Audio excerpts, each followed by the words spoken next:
माननीय पोलीस अधीक्षक सरांच्या मार्गदर्शनाखाली आजची उमरखेड बसस्थानक येथे मॉकड्रिल घेण्यात आलेली आहे।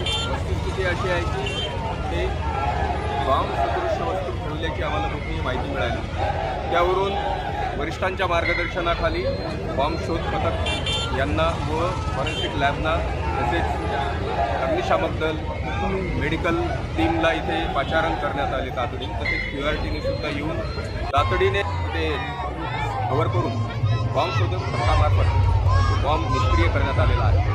ही कारवाई अत्यंत वेळेत आणि कोणत्याही नागरिकांना कुठलाही धोका उत्पन्न न होऊ देता अगदी सुरक्षितपणे आणि तातडीने ही कारवाई करण्यात आली आहे। माननीय SP सरांच्या मार्गदर्शनाखाली अशा मॉकड्रिलचं प्रत्येक तालुका पातळी तसेच जिल्हा पातळीवर आयोजन केलं जातं। यामागचा सर्वात महत्त्वाचा उद्देश की नागरिकांनी अशा घटनांपासून असणाऱ्या कारवाया संशय असेल तर त्याची माहिती ही तातडीने पोलिसांना दिली पाहिजे आणि ती सतर्कता दाखवली पाहिजे नागरिकांनी। हा त्याच्या मागचा उद्देश आहे आणि आजची मॉकड्रिल ही यशस्वीरित्या पार पडलेली आहे।